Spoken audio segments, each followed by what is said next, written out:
Saudara sekalian, pembacaan Alkitab dari Kisah Rasul, pasal 18, ayat 24 sampai dengan 28. Kisah Rasul 18, ayat 24 sampai dengan 28. Judulnya kalau yang di Alkitab ini, di kitab ini ya, Apolos di Efesus. Sementara itu datanglah ke Efesus seorang Yahudi bernama Apolos yang berasal dari Alexandria. Dia seorang yang fasih berbicara dan sangat mahir dalam soal-soal kitab suci. Dia telah menerima pengajaran dalam jalan Tuhan. Dengan bersemangat ia berbicara dan dengan teliti ia mengajar tentang Yesus. Tapi ia hanya mengetahui baptisan Yohanes. Ia mulai mengajar dengan berani di rumah ibadat. Tapi setelah Priskila dan Aquila mendengarnya, mereka membawa dia ke rumah mereka dan dengan teliti menjelaskan kepadanya jalan Allah. Karena Apolos ingin menyeberang ke Akhaya, saudara-saudara di Efesus mengirim surat kepada murid-murid di situ supaya mereka menyambut dia. Setibanya di Akhaya, maka ia oleh kasih karunia Allah menjadi seorang yang sangat berguna bagi orang-orang percaya. Sebab dengan tak jemu-jemunya ia membantah orang-orang Yahudi di muka umum dan membuktikan dari kitab suci bahwa Yesus adalah Mesias. Sampai di sini bacaan firman. Saudara sekalian, kita akan mendalami bersama mengenai temanya Apolos belajar jalan Allah. Kalau kita memperhatikan tempatnya di Kisah Rasul 18, berarti pasal-pasal sebelumnya mengkisahkan situasinya waktu itu. Jelas sangat dominan. Ahli-ahli Taurat, imam-imam bait Allah waktu itu. Dan tidak gampang situasinya waktu itu. Beberapa kisah yang kita tahu, Stefanus dirajam dengan batu sampai mati. Paulus sempat mengalami bagaimana masuk keluar penjara dan tersiksa. Belum lagi yang orang Kristen waktu itu ya, harus sembunyi, harus mengungsi dan lain sebagainya. Nah, yang paling dominan pengajaran para imam-imam itu, belum lagi yang ajaran-ajaran lain di zaman itu dan waktu itu. Dan sudah dominan, mereka jelas golongannya sudah berusiawan atau para senior istilah sekarang. Dan sangat fanatik terhadap ajaran dari Taurat misalnya. Belum lagi tidak segera mereda loh. Situasi membenci Tuhan Yesus. Menyalibkan dan sebagainya. Itu situasinya. Dan pengajaran waktu itu sangat dominan. Sehingga sangat takut kalau ada orang Yahudi khususnya ya, yang kemudian melanggar gitu. Entah itu ketentuan hukum, entah itu aturan ini dan itu. Bukan yang Kristen ya. Waktu itu, waduh bukan main mencekamnya. Nah, tapi puji syukur dengan anugerah Tuhan Yesus, dengan waktu itu ya, Roh Kudus sudah dicurahkan, dan juga dengan memegang kebenaran-kebenaran firman yang sudah diberitakan sebelumnya, khususnya yang disampaikan oleh Tuhan Yesus, mereka bersemangat. Giat sekali. Kalau boleh pakai istilah fanatik. Tapi situasinya tidak mudah seperti sekarang. Karena itu tidak heran contoh tadi, ada yang disiksa seperti Stefanus dirajam dengan batu sampai mati. Ada yang dipenjara, termasuk Rasul Paulus dan sebagainya. Nah, tapi di sini ada satu pribadi namanya Apolos. Dia ini orang Yahudi, lihat sambil ngelirik Alkitabnya ya. Ayat 24, Efesus seorang Yahudi bernama Apolos. Fasih berbicara, mahir dalam soal kitab suci. Saudara, bisa jadi ini pembawaan pribadi. Tapi satu hal, kalau disebutkan mahir dalam soal-soal kitab suci, nah berarti sudah percaya Tuhan Yesus. Kalau Anda perhatikan di Kisah Rasul 18 tadi, terlihat bagaimana dia ini sudah mengerti hal-hal jalan Tuhan. Ayat 25. Dia telah menerima pengajaran dalam jalan Tuhan. Terus berbicara dengan teliti mengajar tentang Yesus. Berarti sudah Kristen. Ya Kristen saat itu ya, situasi saat itu ya. Nah dalam hal ini semangat bagus. Mengerti apa-apa yang dari Tuhan Yesus. Tapi dalam hal ini, dia rupanya masih harus lebih dilengkapi. Nah kemudian kalau Anda melihat di Kisah Rasul 18, pada ayat 26, tapi setelah Priskila dan Aquila mendengar si Apolos ini, mereka membawa dia ke rumah mereka dan dengan teliti mengajar kepadanya jalan Allah. Saudara, saya waktu mula-mula menginjil jalanan ya, naik turun, waktu itu Surabaya masih ada bis kota, bukan mega seperti sekarang. Bisnya itu mereknya Robur itu, tahu ya. Lalu saya sering pelayanan naik turun bis Surabaya Malang, Surabaya Gresik sampai Bojonegoro, bagi traktat. Ya gitu saja. Nah tapi kemudian kan enggak kuat basicnya kalau demikian. Nah kemudian si Apolos ini semangat sekali, bahkan berani menghadapi orang-orang Yahudi. Otomatis debat. Tapi kemudian ayat 25-nya, ayat 26, ada Priskila, Aquila mendengar. Wah Apolos ini begini. Lalu memanggilnya, menjelaskan. Saudara, kita semua milik Tuhan, percaya satu-satunya Tuhan dan Juru Selamat Tuhan Yesus. Kita percaya Alkitab adalah firman Allah. Ya, kitab. Tapi tentunya kan harus makin bertambah-tambah. Seperti kita saja. Pernah sekolah di sekolah dasar. Naik ke SMP. Naik SMA. Naik universitas perguruan tinggi dan seterusnya. Bahkan yang diberi kecerdasan cukup. Wah, S1 enggak cukup. Naik lagi S2, S3 dan seterusnya ya. Saya kenal seorang umat seiman di Surabaya sini. Gelar doktornya itu 3. Wih pinter ya. Seiman. Tapi satu hal, saya ngambil contoh sekilas ini. Ingin lebih makin mengerti. Karena begini saudara. Untuk dalam tanda petik ya. Untuk cari amannya. Saya ketemu beberapa orang Kristen yang lalu seenaknya sendiri mengkompromikan dengan keyakinan lain. Pernah saya masuk wilayah daerah Kristen, daerah penduduk di situ banyak Kristennya. Saya kemudian, Pak, ada tontonan di persawahan. Ada apa? Ternyata mereka untuk ini supaya hujan turun dan penanaman padi bisa lancar dan menghasilkan, perlu minta dengan acara ritual, bukan Kristen ya. Padahal ini orang Kristen. Lalu istilahnya mungkin Anda pernah dengar kebo-keboan. 2 orang gitu gandengan. Kayak kerasuan. Wah ya penuh lumpur. Oh ini lahannya memang disirami air. Lalu apa kata mereka? Saya sedang survei ya. Ini ya apa daerah ini? Daerah Kristen tapi kok kayak begini. Apa mereka bilang? Waduh, Tuhan sudah menolong. Lihat, 2 pribadi laki ini sudah kesurupan. Wah ini apa-apaan? Waduh, nah lihat. Ngaku Kristen.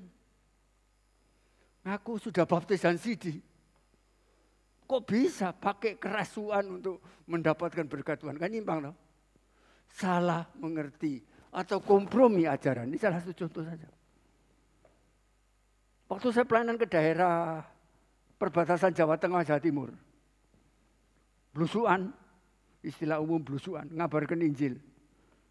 Ketemu. Satu saat, ayo sekarang ada waktu, survei sebentar ya ke tempat situ, tempat wisata. Lalu ada orang-orang saya lihat, suami istri, laki perempuan, yang perempuan pakai kalung salib. Saya tunggu aja.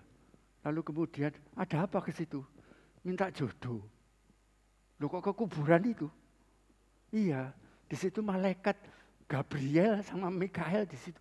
Ada apa malaikat Mikael Gabriel ke tempat kuburan? Tapi lihat, minggunya rajin.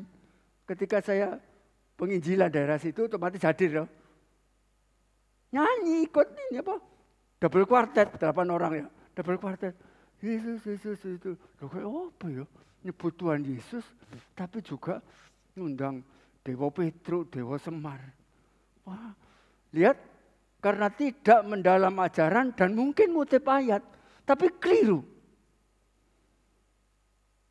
Belum lagi kalau ngadepi tantangan.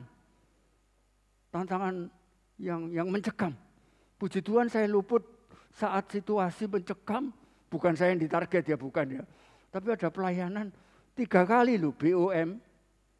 Duduk-duduk secara manusia. Tapi gitu ya ada yang berpendapat, nggak usah nginjil. Ngejar yang lain aja, dodol tape, lemper. Ya saya suka lemper sama tape. Tapi enggak ada ceritanya, jangan nginjil, lihat. Belum lagi yang kompromi. Satu keluarga. Ini kisah nyata semua ya, tapi saya enggak boleh nyebut nama dan keluar daerahnya. Anaknya 3, ada yang laki, ada yang perempuan. Masing-masing pasangannya beda-beda agama. Padahal ini semua sudah pernah baptis. Sudah pernah ada angkat sidi. GKT ada Pak ya, sidi ya. Sudah. Loh tapi kok bisa? Suami atau istrinya beraneka ragam. Inilah kemurahan Tuhan. Maten. Berarti ada kekeliruan-kekeliruan. Ada juga dagang. Ini yang membeli produknya ternyata memberi uang lebih. Nah saya pas di situ. Yang tidak beli cuma sedang ada pameran gini. Loh kelebihan. Puji Tuhan. Kok tidak mikir gini ya? Aduh salah ini puji Tuhan. Siapa yang merasa membayar lebih enggak? Puji Tuhan. Memang Tuhan itu murah hati. Repot itu bahasa Jawanya ngentit itu. Tapi kembali ke pokok ya. Lihat kalau kurang pengajaran. Belum lagi saya suka survei ya. Karena saya bagian strategi misi dan intelijen misi. Bukan intelijen militer loh ya. Misi. Jadi apa ya? Sudah warga gereja tertentu, baptis, sidi, rame-rame ikut keyakinan. Ngaku Kristen tapi ajarannya miring-miring. Bisa enggak tahu kenapa? Kurang pengajaran. Itu beberapa situasi negatif dan rawannya godaan, tantangan, pergumulan dan sebagainya. Nah sekarang, Apolos orang yang kalau melihat tersurat di Alkitab tadi sudah mahir soal kitab suci ayat 24 akhir. Juga 25 telah menerima pengajaran dalam jalan Tuhan. J-nya besar, T besar, berarti sudah ada hal-hal yang berkaitan dengan Tuhan Yesus. Dan teliti, ayat 25, mengajar tentang Yesus. Kelihatannya tambahan ini, berikutnya ini biasa, saya punya makna sebentar. Tapi ia hanya mengetahui baptisan Yohanes. Berarti kurang lengkap. Saudara, nah, Apolos ini juga ngajar. Ayat 26. Dengan berani di rumah ibadat. Tapi kemudian Priskila Akila mendengar hal si ini, Apolos ini. Lalu ngajak, lalu dengar, dan dengan teliti menjelaskan kepadanya jalan Allah. Beberapa contoh yang praktis di Surabaya, tapi sudah beberapa tahun lalu. Kalau milik Kristus katanya belum mengalami tumbang dalam roh, belum selamat. Tahu tumbang? Bahasa Jawanya ngeblak loh. Jadi kalau sudah blak, nah ini sudah terima Roh Kudus. Akhirnya dasar saya suka survei ya. Diam-diam saya menyamar. Loh kok rame? Ngeblak-geblakan. Sebagian enggak ngeblak murni. Karena didorong. Orang posisi berlutut. Kalau ini enggak pegangan. Sebelum saya bertobat, saya gini-gini pelatih persilatan. meledak dalam nama Yesus. Aneh-aneh. Gitu ya diikuti. Iya. Karena kurang pengertian, nggak teliti. Asal kutip ayat, kutip kalimat, belum lagi melihat latar belakang, backgroundnya, perikop itu, perikop tahu ya, bagian Alkitab tertentu. Akibatnya salah-salah. Nah, tapi puji syukur, ada Priscilla Aquila mendengar hal Apolos, lalu membawa ke rumah mereka, teliti menjelaskan. Dan Apolosnya mau belajar. Anda ingat sabda Tuhan Yesus setelah bangkit sebelum naik ke surga, Matius 28, yang terkenal dengan amanat agung. Pergilah, jadikanlah semua bangsa itu muridku. Meskipun dia tidak salah menyebut mengikut Yesus keputusanku, itu ya. Tidak salah. Tapi ada segi yang muridku, jadikanlah muridku. Percaya, Tuhan Yesus satu-satunya jalan dan juru selamat. Dan segala kaitannya tentang Tuhan Yesus yang benar tentunya. Tapi juga milik Kristus siapapun, gereja manapun, suku apapun, etnis apapun, berstatus juga orang percaya pasti, dan muridnya Tuhan Yesus. Murid otomatis belajar. Kalau di gereja Tuhan seperti di GKT sini misalnya, ada pengajaran firman, terserah pengaturannya, kebijakannya, polanya itu terserah kebijakan pendeta dan majelis setempat ya. Tapi satu hal, menjadi murid. Saya kadang-kadang diundang gereja yang bukan golongan kita ya, tapi orang Kristen. Lalu ditanya oleh seorang pengurusnya gereja itu. Di Surabaya, tidak usah tak sebut alamat. Kalau tak sebut tentu Anda tahu, itu gereja itu yang dimaksud. Pak Sigit, pertama kali diundang ke sini ya. Iya, kok bisa Pak? Ada yang kenal saya. Pak mana ini gitu ya. Oh iya ini. Pak permisi saya mau tanya Pak. Bapak sudah baptis? Ya sudah. Masuk belum? Bapak sudah. Ini pertanyaan berikutnya. Rupanya aliran Toronto Blessing gini. Bapak sudah pernah tumbang dalam roh? Maaf ya. Sudah pernah muntah-muntah? Kalau masuk angin ya pernah. Memang saya tahu arahnya mau kemana, tapi saya berlagak ingin merendah gitu ya. Oh gitu Pak. Sudah pernah Pak tertawa dalam roh? Kalau tertawa karena lihat ludruk pernah. Lihat. Sebagian lalu bagian tengah itu mulai didoakan, saya pelan-pelan keluar. Memang saya masuk ke situ tuh untuk survei. Bukan ikut aliran itu, Kristen loh. Wah, ketawa bisa aneh-aneh. Wah, badanku. Wah ini ngalami Tuhan Yesus. Blok. Saudara, tidak ada ayat yang menuliskan hal itu. Tapi karena kurang mengerti, kurang belajar, iya saja tapi tidak di-share, tidak disaring, tidak di-filter. Bagaimana pengajaran yang murni dan benar. Sebab itu, Aquila Priscilla melihat Apolos memang semangat, rajin, tapi perlu dilengkapi dan ditolong apa yang perlu untuk supaya pelayanannya lebih baik. Milik Kristus juga. Di Surabaya ada berapa keluarga yang saya kenal? Anaknya 3 atau 4 ya. Satu anaknya menikah di gereja tertentu. Oke. Yang 3 yang lain, saudara kandung ini ya. Nikah ikut keyakinan lain. Dan nikah yang dipilih yang 3 ini kaya. Punya modal MM-an. Miliar. Lalu kemudian ini, wah pangkatnya tinggi. Ketemu saya. Saya ini suka survei. Pak, kok anaknya saya dengar sudah menikah semua. Ya Pak Sigit, puji Tuhan. Apalagi Pak Sigit. Yang pertama namanya ini ya. Nikah diberkati di gereja mana? Di gereja sana Pak. Oh iya, masih benar alirannya. Yang 3, ya dengan pimpinan Roh Kudus. Dapat jodoh lain keyakinan Pak. Jadi kita keluarga multi agama. Amin Pak Sigit. Boten. Tapi bisik-bisik saya. Memang tidak boleh loh di Surabaya, di Indonesia saya coba-coba ngecek-ngecek agama lain tuh. Jangan loh. Masalahnya besar. Dan saya persoalkan yang ini. Loh kok gitu? Karena kurang belajar. Karena hanya menekankan, berbahagialah orang yang di dalam Tuhan. Tapi tidak dijabarkan, akhirnya bahagia yang campur aduk seperti itu. Ini fakta terjadi sungguh. Karena itu saudara, Aquila Priscilla tidak kebetulan dikehendaki Tuhan bertemu, mengenal, mendengar hal Apolos, lalu menjelaskan lebih teliti ayat 26.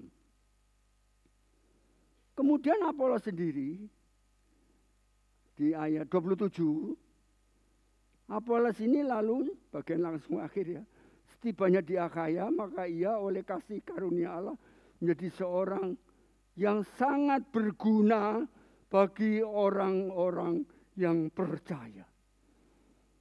Berguna dalam skala luas ya, menguatkan iman, pengertian, pengajaran, ikut pelayanan, katakanlah yang sederhana tapi penting ya, berkunjungan. Pendetanya kunjungan, lalu kemudian, naik apa Pak Su? Oh saya begini, naik gini. Loh, naik apa? Nanti saya naik motor. Jadi kan musim hujan. Tak pakai mobilku Pak, tak bantu, tak antar Pak. Pelayanan apa? Amin. Begitu. Itu sampai, iya Pak, kiranya malaikat Tuhan ngirim payung ke atas Bapak supaya tidak kehujanan. Amin Pak. Bapak saya doakan supaya punya mobil Rolls Royce kemahalan. Nah, saudara tadi sini saya lihat, ini kalau tidak sungguh-sungguh mengerti umat Tuhan, murid yang menjalankan kehendak Tuhan dan mengikuti teladan Tuhan Yesus, akan terjadi sikap masa bodoh, acuh tak acuh, lulu, gua-gua, begitu. Tapi kalau makin mendalam, makin kuat iman. Apalagi saat ini umat Kristen tidak hanya tantangan yang umum-umum saja. Ajaran-ajaran yang menyimpang meningkat. Saya bukan fanatik banyak baca YouTube ya. Tapi ini YouTube yang Kristen sebagian. Nggak benar ajarannya. Nggak benar ajarannya. Ngutip ayat. Tapi keliru. Ya karena tak lihat di mana asalnya. Oh luar pulau sudah usah ngurus. Tapi satuan. Kalau yang dengar ini. Si Kristen yang kurang mendalam pengajaran firman. Ya ikut. Maka itu kalau di YouTube jangan langsung. Wah ini pengajaran baru nanti dulu. Kalau ragu-ragu, tanyakan kepada pendeta atau teolog di gereja, misalnya di sini, di KTA Raya.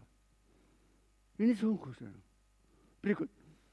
Saudara, juga Apolos ini makin tahu pengajaran firman ya. Perhatikan di ayat 27 kalimat tengah.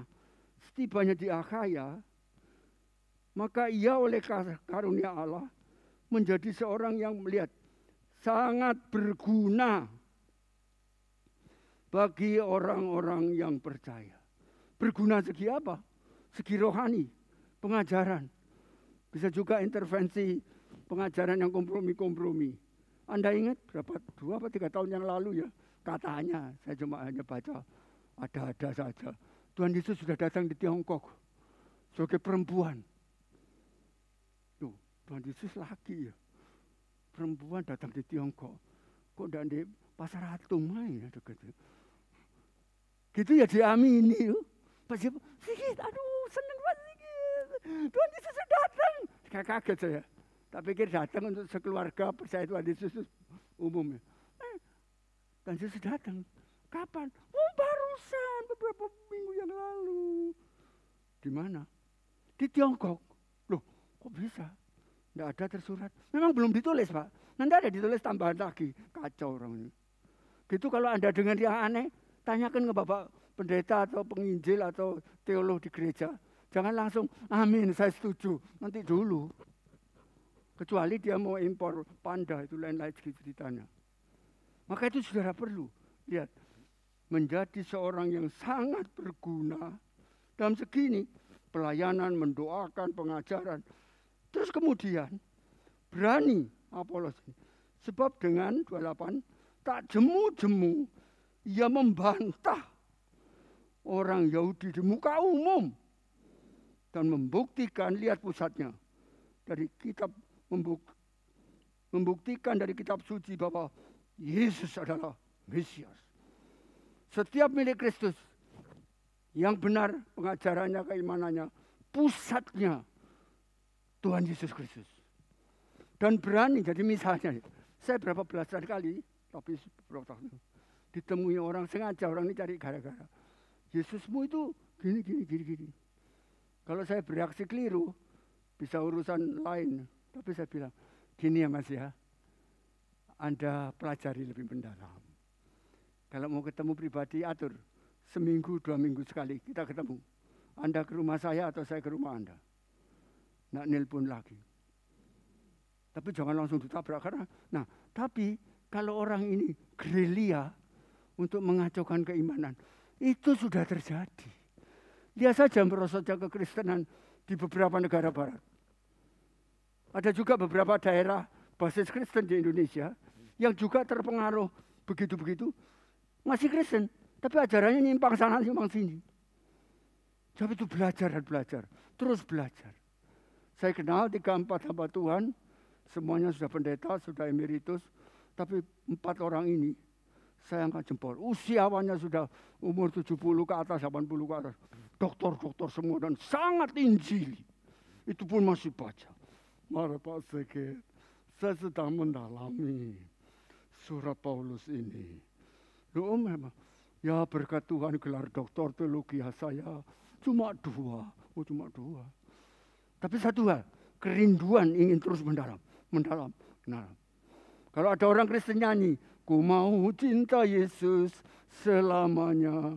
Secara emosi, kasih oke. Tapi untuk lebih kuat akarnya, basisnya. Kalau ada ombak menerjang tidak goyah. Firman Tuhan. Mengerti firman. Berbahagialah orang yang mendengar firman dan mengerti dan melakukannya. Itu kehendak Tuhan. Dan kalau semua gereja Tuhan berpusat pada Tuhan Yesus, imannya berdasarkan firman Tuhan dengan pengertian yang benar. Tuhan dimuliakan. Kita berkenan kepada Tuhan. Dan itu memuliakan Tuhan. Dan kita tahu, saya sisipkan bagian akhir, bukannya saya aliran Tuhan Yesus datangnya kapan. Tanda-tanda peristiwa-peristiwa di dunia perlu dicermati. Bencana alam dalam 2-3 bulan terakhir luar biasa. Di seluruh dunia. Kita melihat dia di TV. Penyimpangan kehidupan rumah tangga yang aneh-aneh. Pemberkatan nikah, pinjam nama bukan Anda ya. Jono nikah sama Joni. Selfie sama Fanny. Ngerti maksud saya? Pasangan sejenis. Meningkat loh diem-diem. Surabaya apa ada? Ada orangnya tinggal Surabaya. Minta pemberkatan nyimpang tadi. Cukup ke Singapura. Nggak usah tak beritahu alamatnya supaya jangan aneh-aneh. Kok bisa? Tapi satu hal, loh Kristen kok bisa? Jono nikah sama Joni. Ya anugerah Tuhan, bukan penyesatan. Nah karena itu saudara, mari supaya kita tidak terombang ambing. Belum lagi yang dirayu-rayu. Kalau kamu di gereja sana, hidupmu tetap gitu. Lek pindah di sini, makin kaya. Harta karun orang Jakarta masuk kantongmu, masuk rekeningmu. Ini aneh-aneh. Itu salah satu teologi kemakmuran. Mari saudara, kita milik Kristus. Belajar bersikap seperti Apolos. Bersemangat. Beriman pada Tuhan Yesus. Tapi mau belajar. Mau bertambah mengerti. Makin kuat iman, makin semangat juga menjadi murid yang memberitakan Injil. Dan perhatikan terakhir tadi, kitab suci membuktikan dari kitab suci bahwa Yesus adalah Mesias. Senternya kok Yesus Mesias. Pusatnya harus Tuhan Yesus. Dengan pengertian pendasaran sesuai firman Tuhan. Bukan nurut kata keyakinan lain. Boleh tahu, saya pun baca beberapa likur buku dari golongan lain. Tapi ya sekedar tahu. Tapi basicnya firman Tuhan. Kiranya firman Tuhan di Alkitab ini jadi bagian hidup kita. Tiap keluarga. Tuhan Yesus dimuliakan. Kita menjadi gereja yang injili. Gereja yang memberitakan Injil. Dan segala puji, hormat, kemuliaan bagi Tuhan Yesus. Amin. Mari kita berdoa.